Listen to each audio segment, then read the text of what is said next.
에마뉘엘 칸트는 18세기 독일의 철학자로 그의 윤리학에서 중요한 개념인 범주로는 도덕적 행동의 기준을 제시합니다. 그는 내가 행하는 최대가 보편, 법칙이 될 수 있도록 행동하라는 원칙을 통해 도덕적 판단의 보편성을 강조했습니다. 한때 사랑받는 작은 마을잔이 있었습니다. 잔은 항상 평화롭고 우호적인 곳으로 알려져 있었지만 그곳에서도 가끔씩 도덕적 딜레마가 발생하곤 했습니다. 어느 날 마을에 세운 가게 주인 안나가 중요한 결정을 내려야 했습니다. 한 소년이 그녀의 가게에서 작은 과자 한 개를 훔친 것입니다. 소년은 울며 자신이 굶주렸다고 울면서 사실을 털어놓았습니다. 안나는 소년의 상황을 이해하면서도 도둑질을 용서해야 할지 아니면 법대로 처리해야 할지 고민에 빠졌습니다. 이때 그녀는 마을에서 학습한 철학 에마뉘엘 칸트의 범주론을 떠올렸습니다. 혹시 이 상황에서 칸트라면 어떻게 했을까?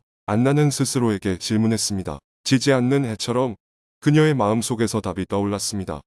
내가 행하는 최대가 보편, 법칙이 될 수 있도록 행동하라. 안나는 잠시 생각에 잠겼습니다. 만약 내가 모든 도둑질을 용서한다면, 그것이 보편, 법칙이 된다면 우리 마을은 어떻게 될까? 하지만 동시에 병약하고 배고픈 아이들이 더 큰 문제를 일으킬 가능성이 큽니다. 그럴 때 우리가 어떻게 도와야 할까? 나는 질문도 있었지만 이러한 생각은 모든 결정에 따르는 보편적 원칙이라는 기준을 제공했습니다. 안나는 소년에게 따뜻하게 다가가 과자, 값을 갚아줄 벼룩시장에서 일자리를 제안했습니다. 이를 통해 소년은 도둑질을 용서받는 대신 자신의 행동에 대한 책임을 질 수 있는 기회를 제공받았습니다. 몇 년 후 자는 점점 더 발전하고 있었으며 철학적 가치를 뻗어 나가고 있었습니다. 새로운 세대는 더 이상 단순히 본능과 감정에 의존하지 않고 보편적 도덕 원칙을 이해하고 실천하는 법을 배웠습니다. 자네의 두 번째 이야기 주인공은 소년에서 청년으로 성장한 마을의 교사직을 맡은 요한입니다. 요한은 칸트의 가르침을 통해 배운 고유한 자기 절제를 실천하려 노력했습니다. 어느 날 요한은 친구 모임에서 목격한 갈등 상황에 직면했습니다. 두 명의 친구가 말다툼을 벌이기 시작했으며 서로가 상대에게 매우 무례한 말을 쏟아내면서 본격적인 싸움으로 번질 뻔했습니다. 상황을 본 요한은 친구들을 중재하기로 마음먹었습니다. 여러분, 요한은 부드러운 목소리로 말했습니다.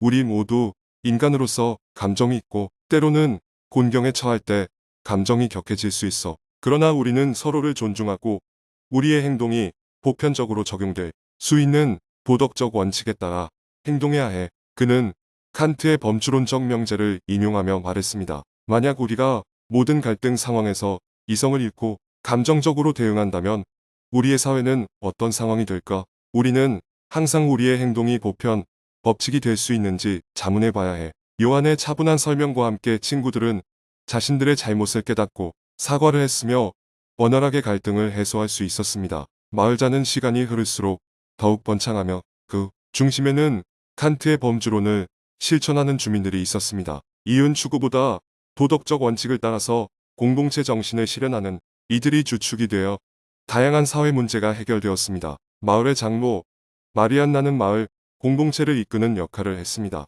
그녀는 항상 보편, 법칙을 염두에 두고 마을의 모든 결정에 있어 가장 도덕적이며 공평한 선택을 지향했습니다. 어느 날 마리안나는 마을 회의에서 중요한 결정을 내려야 했습니다. 마을에 늘어나는 인구로 인해 새로운 학교를 지을 필요가 있었으나 건축 비용을 어떻게 마련할지가 문제였습니다. 모든 주민들에게 추가 세금을 부과할까? 마리안나는 자문했습니다.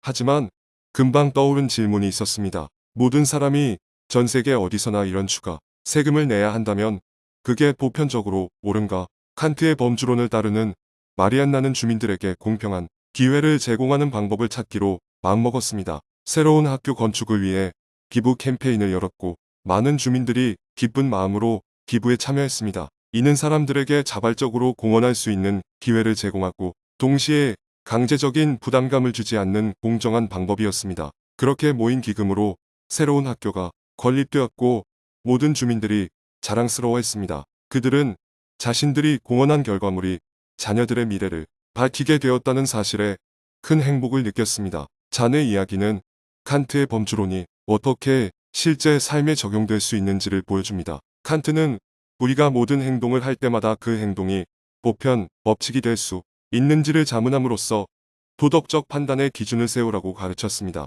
이를 통해 마을 주민들은 개인의 이익보다 공동체의 이익을 우선시하는 법을 배웠으며 이는 결국 마을 전체의 번영과 조화를 가져왔습니다. 이 이야기는 무수히 많은 마을과 도시, 그리고 우리 모두에게 칸트의 가르침이 여전히 유효하다는 것을 상기시키는 메시지를 전달합니다. 우리의 모든 행동이 공정하고 보편적으로 옳은지 진지하게 성찰하는 순간 우리는 서로에게 더 나은 세계를 선사할 수 있을 것입니다. 사랑과 도덕, 그리고 보편적 진리가 넘치는 자니 마을 이야기는 끝났지만 우리의 이야기는 아직 계속됩니다. 칸트의 범주론을 명심하며 매일의 선택과 행동에서 보편적인 도덕적 원칙을 실천해보세요. 그것이 우리 모두를 나은 세상으로 이끌어갈 것입니다.